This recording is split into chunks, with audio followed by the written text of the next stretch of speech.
नमस्ते। स्वागत है आपका आपके यूट्यूब चैनल ज्ञान ज्योति पी दंकेश्वर में। कैसे हैं? उम्मीद है आप सभी लोग स्वस्थ होंगे, मस्त होंगे और पढ़ाई कर रहे होंगे।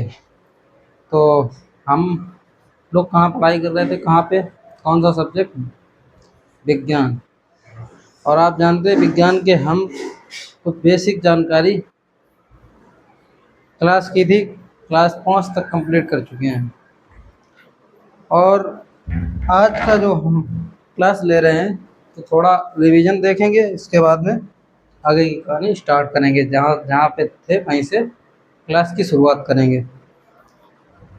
तो हम लोग परमाणु क्रमांक तक पढ़ रहे थे, यानी परमाणु क्रमांक क्या होते थे। ये आपकी लास्ट हेडिंग थी, यही तो थी, जिसे हम एटॉमिक नंबर कह सकते हैं। क्या कह सकते हैं? Atomic number. और एटॉमिक नंबर क्या होते हैं ये आप पढ़ चुके हैं। और एटम क्या होता है ये भी आप पढ़ चुके हैं। एटम क्या होता है अभी आपने पढ़ा था। तत्व क्या पढ़ चुके हैं आप? तत्व क्या होता है, यौगिक क्या होते हैं, ये आप पढ़ चुके हैं ना। इसके बाद मिश्रण क्या होता है ये भी आप पढ़ चुके हैं। यानी हम विज्ञान की जब बात कर रहे हैं तो आप जानते हो कि हमने पहले आपको बताया था कि जो पदार्थ होते हैं उस पदार्थ की कितने अवस्था में, मुख्यतः 3 अवस्था में होते हैं। जैसे कौन कौन सा? ठोस, द्रव, गैस। ये आपकी कितनी 3 अवस्थाएं थी, समझ रहे हो? अब हम लोगों ने जब ठोस पढ़ा, द्रव पढ़ा, गैस पढ़ा, ये पदार्थ की 3 अवस्था। ठोस में पढ़ा था आपने कि जिसका आकार और आयतन दोनों निश्चित होते हैं, उन्हें क्या कहते हैं? ठोस पदार्थ। और जो द्रव होता है उसका क्या होता है? आयतन तो निश्चित होता है और आकार अनिश्चित होता है। अगर आप द्रव का मतलब अगर समझे परिभाषा की, जैसे आप मान लो कि कोई भी जग है, उसमें आपने 1 लीटर पानी डाला और पानी डालने के बाद आपने क्या किया कि उसी जो लोटे में एक या जग था उसमें एक आपने उठाया और उठा के अगर आप बोतल में डाल रहे हैं 1 लीटर पानी, तो आप जानते हैं कि वो पानी के बोतल के आकार हो जाएगा, और जब जग में था तो जग के आकार का। तो यहाँ पे क्या हुआ कि आयतन तो निश्चित था और आकार बदला। तो ये ऐसे ध्यान रखेंगे हमेशा द्रव के बारे में।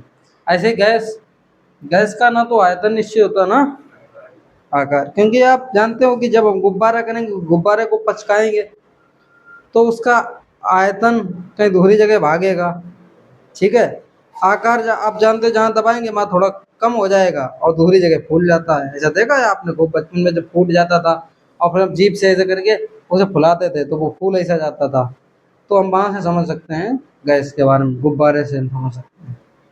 इसके बाद में अगर पदार्थ की बात करें जाए, पदार्थ का मतलब होता है कि दुनिया की सारी वस्तुएं जो स्थान घेरती हैं, जिनका कोई द्रव्यमान होता है, जिसका कोई आयतन होता है, जिसके अंदर कोई जड़त्व का नियम होता है, या जिसे हम महसूस कर सकते हैं, या जिसे हम ज्ञानेंद्रियों के द्वारा अनुभव कर सकें, उसे हम क्या कहेंगे? पदार्थ। और आप जानते हैं विज्ञान के बारे में, पदार्थ के ही बारे में अध्ययन करेंगे, पदार्थ और ऊर्जा के बारे में, क्योंकि ये ब्रह्मांड पदार्थ और ऊर्जा से ही मिलकर के बना है।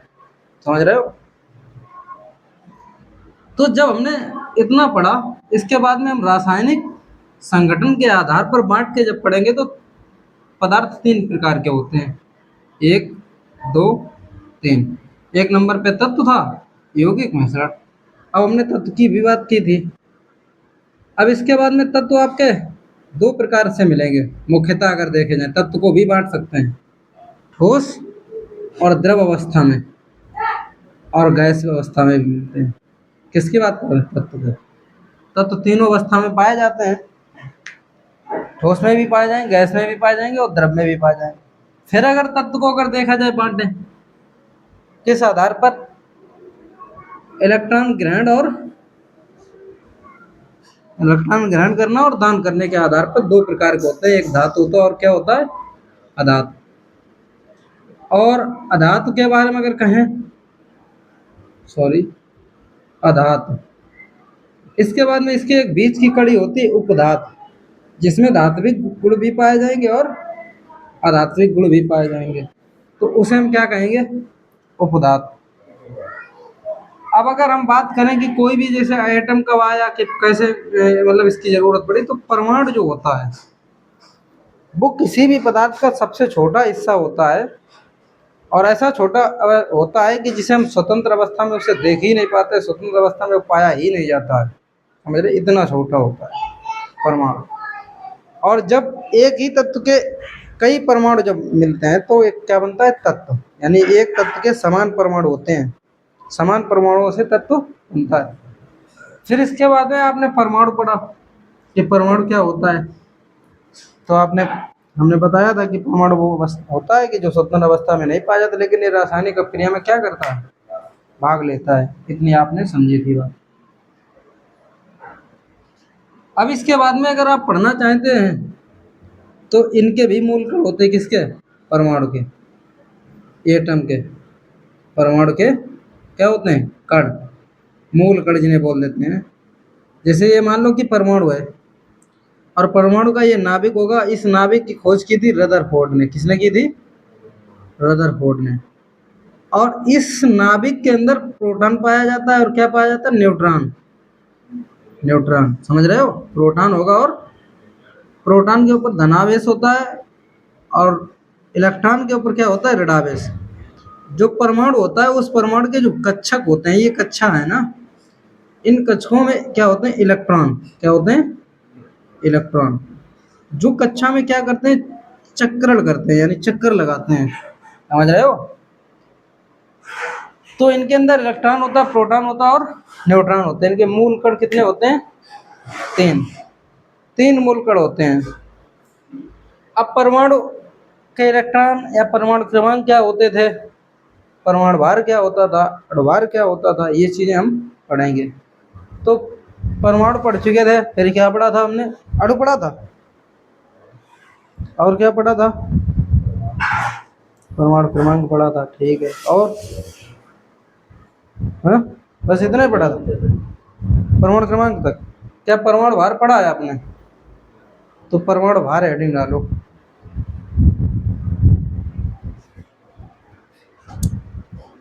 परमाणु भार हेडिंग डालो।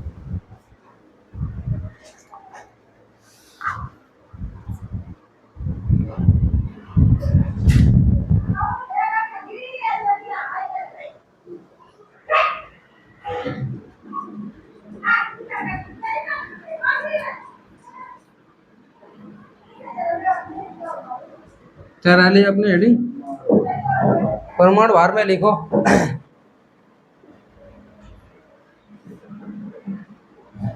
परमाणु भार में आपको लिखना है, लिखिए, किसी परमाणु के नाभिक में, किसी परमाणु के, किसी परमाणु के नाभिक में उपस्थित,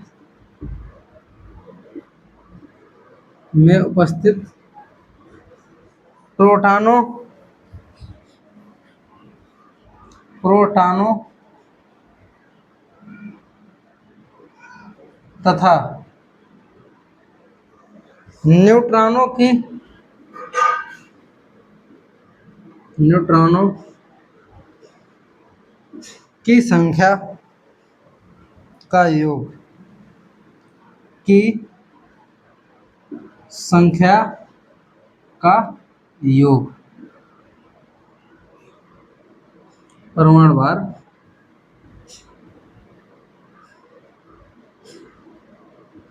कहलाता है।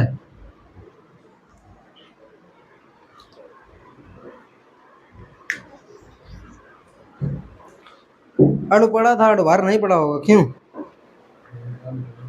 अणुभार नहीं पढ़ा है, तो लिख लो इतना।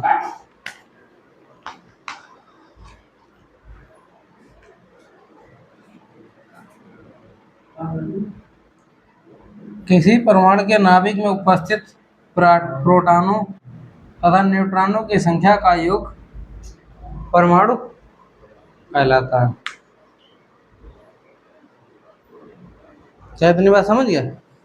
जैसे मान लो आपका हाइड्रोजन है, ठीक है, हाइड्रोजन का परमाणु क्रमांक कितना होता है, एक होता है परमाणु क्रमांक। और इसका प्रतीक जो सिंबल है वो कितना है, एच। समझ रहे हो? तो इस ये मान लो कि हाइड्रोजन का परमाणु है, तो यहाँ प्रोटॉनों की संख्या कितनी होगी, एक होगी, और प्लस पे प्लस का आवेश होगा। और यहाँ जो न्यूट्रॉन है नाभिक में ही पाया जाएगा, और इधर कक्षा होगा तो कक्षा में इलेक्ट्रॉन भी कितना पाया जाएगा, एक। एक पाया जाएगा इलेक्ट्रॉन यहाँ पे। तो इसने कहा कि परमाणु भार किसे कहेंगे, जो भी किसी का परमाणु हो, हाइड्रोजन का परमाणु है तो परमाणु भार, परमाणु का प्रोटॉन और न्यूट्रॉनों की संख्या का योग क्या कहलाएगा, परमाणु। क्या समझ रहे? यानी उस नाभिक में प्रोटॉन कितने, उस परमाणु में प्रोटॉन कितने और न्यूट्रॉन कितने, उसी को हम क्या कहेंगे, परमाणु भार। क्या समझ पाए इतनी बात? समझ गए इतनी बात? देखो हाइड्रोजन की संख्या कितनी है, एक परमाणु की, एक परमाणु क्रमांक एक होता है, तो परमाणु क्रमांक भी किस पे डिपेंड करता है। कल हमने पढ़ाया था इसी बात को पिछले क्लास में, कि जो परमाणु क्रमांक होता है, उस परमाणु क्रमांक का मतलब क्या होता है, परमाणु क्रमांक का मतलब होता है कि प्रोटॉनों, जो नाभिक होता है उस नाभिक में प्रोटॉन की संख्या किसी भी परमाणु की, और इलेक्ट्रॉन कक्षा में जो बाह्य कक्षा होते हैं ना परमाणु के, उस कक्षा में कितने इलेक्ट्रॉन हैं, उसी को हम क्या कहेंगे, परमाणु क्रमांक। यानी या तो प्रोटॉनों की संख्या कितनी है या तो इलेक्ट्रॉनों की संख्या कितनी है उस परमाणु में, उसी को हम काय से निर्धारित करते हैं, प्रदर्शित करते हैं। किससे प्रदर्शित करते हैं, परमाणु क्रमांक से। जैसे कल वाली हेडिंग याद करो आप, कल हमने क्या दिखाया था, परमाणु को किसी तत्व के परमाणु के नाभिक में उपस्थित प्रोटॉनों की संख्या कक्षाओं में उपस्थित इलेक्ट्रॉनों की संख्या परमाणु क्रमांक प्रदर्शित करती है। जैसे मान लो, ध्यान से समझना, कि मान लो ये कैल्शियम है, क्या है, और इस कैल्शियम का परमाणु क्रमांक 20 होता है। कितना होता है, 20 होता है। अब आप से अगर ये पूछ दिया जाए कि कैल्शियम के परमाणु में प्रोटॉनों की संख्या कितनी होगी, तो आप आंख मीच के ये बात बता देना कि इसमें प्रोटॉनों की संख्या कितनी होगी। और अगर पूछ दिया जाए कि इसके इलेक्ट्रॉन जो हैं वो कक्षा में कितने होंगे, तो 20 ही क्या होंगे, इलेक्ट्रॉन। क्या आप बात समझ पाए? समझ रहे हो? तो कोई भी परमाणु क्रमांक का मतलब ये होता है कि उसके परमाणु के नाभिक में, या जो परमाणु होगा उसके कक्षा में कितने इलेक्ट्रॉन हैं, उसी को हम प्रदर्शित करते हैं परमाणु क्रमांक से। अब आप इतनी बात समझ पाए? तो एक जो कक्षा होते हैं उनमें क्या होते हैं, इलेक्ट्रॉन, और इसमें क्या होते हैं, प्रोटॉन। तो प्रोटॉनों की संख्या और न्यूट्रॉनों की संख्या को, न्यूट्रॉन आप जानते हैं, इलेक्ट्रॉन की बात नहीं करें, प्रोटॉनों और न्यूट्रॉनों की संख्या का योग ही क्या कहलाएगा, परमाणु भार, यानी वजन। समझ रहे हो? ठीक है। अब अगली हेडिंग आप डाल सकते हैं, अणुभार। तो अगर बनाना चाहे तो इसे बना लिख लो, लिखो लिखो लिखो लिखो, आगे बहुत डिटेल से समझाएंगे, डिटेल से। ठीक है।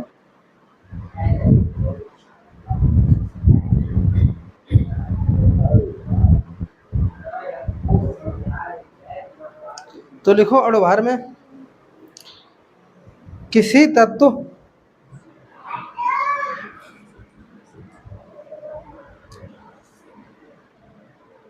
अणुभार, देखो किसी तत्व, किसी तत्व का अणुभार, किसी तत्व का अणुभार उसके परमाणु भार, उसके परमाणु भार व उस तत्व, व उस तत्व में उपस्थित परमाणुओं की संख्या, व उस तत्व में उपस्थित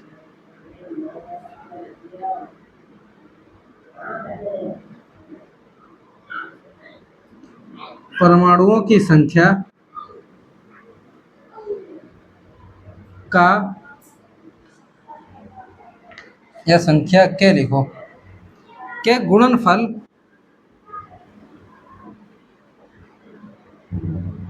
के बराबर बराबर होता है।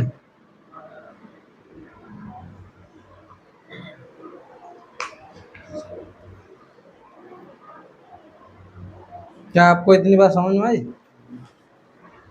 अणुभार का मतलब यहाँ पे क्या है? अणुभार का मतलब है यहाँ पे है कि किसी तत्व का अणुभार उसके परमाणु व उस तत्व में उपस्थित परमाणु की संख्या।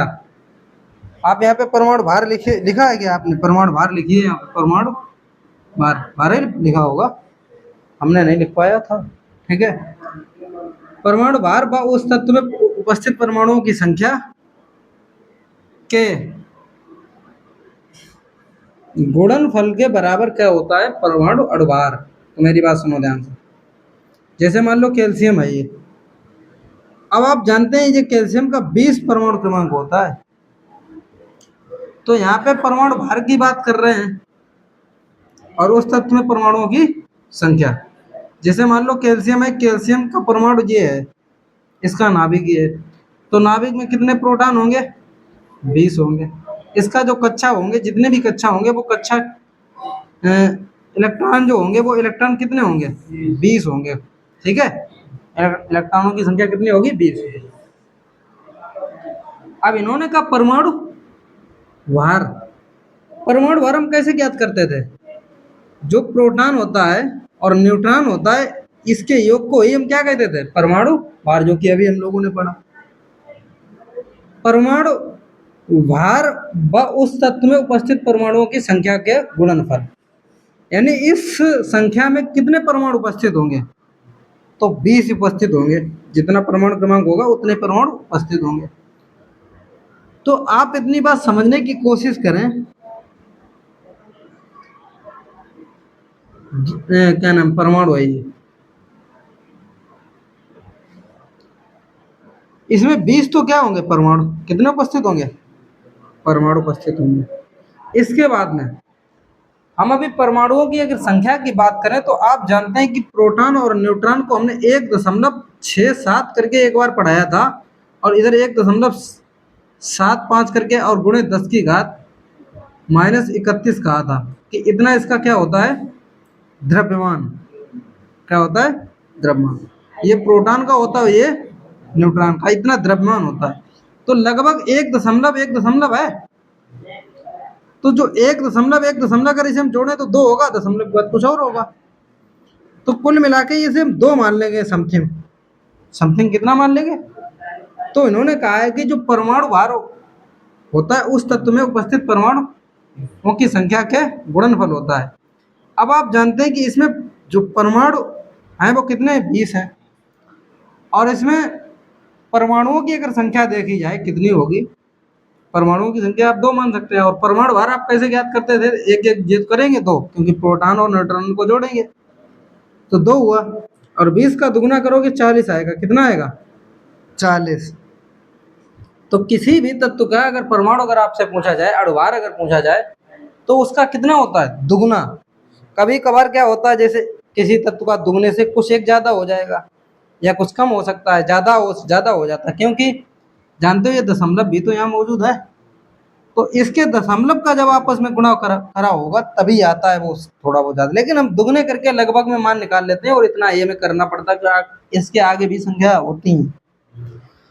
तो इसलिए लगभग में मान अगर आप निकाल रहे हैं तो आपका सही मान लिया जाता है केमिस्ट्री में। ठीक है, क्योंकि जब न्यूमेरिकल लगते हैं ना केमिस्ट्री में तो ऐसे ही लगाने पड़ते हैं। क्या आपको इतनी बात समझ में आई? तो आप अगली हेडिंग डालो आवर्त।